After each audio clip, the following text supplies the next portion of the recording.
بسم الله الرحمن الرحیم. نننی سبق د علم الصرف په یو څو اصطلاحاتو باندې مشتمل دی، یعنی دا هغه خبرې دي یا هغه اصطلاحات دي چې په دو باندې د پوهېدلو د وجې نه به موږ ته په راتلونکي خبرو باندې پوهېدل اسانه شي. ګورئ، د هر یو لفظ یوه لغوي معنا وي او یوه اصطلاحي معنا.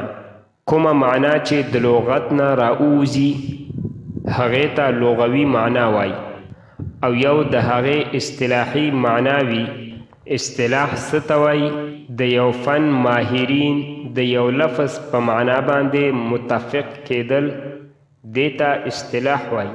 یعنی یو لفظ دی، د هغه لفظ په یو معنا باندې د یو فن یا د یو علم ماهرینو اتفاق کړی وي، نو هغه معنا ته د هغه علم او فن اصطلاحي معنا ویلی کیږي. مونږ چې نن څه وایو هغه دي اصطلاحات، یعنی مونږ به هغه یو څو خبرې ووایو چې په هغو باندې د علم الصرف ماهرینو اتفاق کړی دی چې هغه دا الفاظ دي او دا معناګانې دي، او په دې معناګانو باندې د علم الصرف ماهرین متفق دي.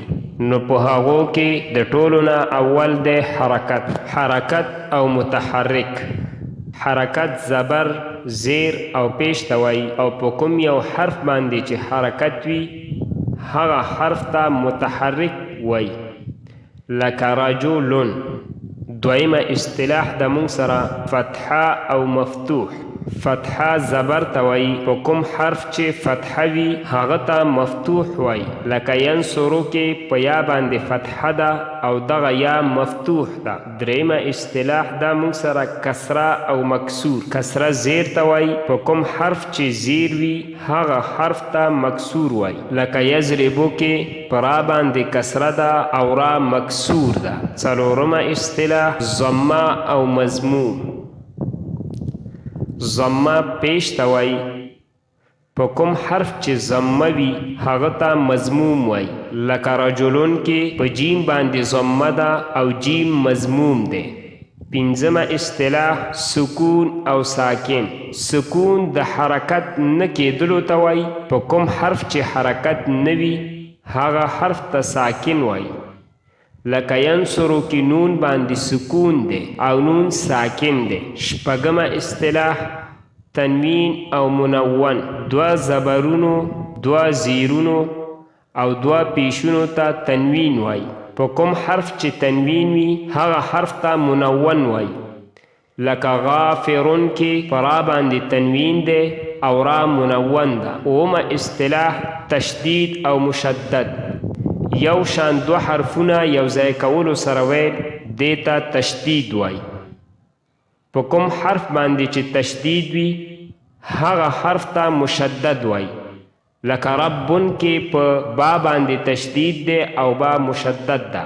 حروف علت. واو، الف او یا ته حروف علت وایي، یعنی حروف علت مونږ سره ټول درې دي، یو واو، دویم الف او دریم یا، چې د دې درې واړو مجموعه وای جوړیږي. حروف صحیح یعنی د دغې درې حروفو نه علاوه د دې واو، الف او یا نه علاوه چې باقي څومره حروف دي هغې حروفو ته حروف صحیحه ویلی کیږي. حروف صحیح د حروف علت نه علاوه باقي حروفو ته حروف صحیح وای. لسمه اصطلاح حروف مده. حروف مده درې دي، واو ساکن چې د هغه نه مخکې پیش وي لکه سوء، یا ساکن چې د هغه نه مخکې زیر وي لکه بیع، او الف لکه شاء.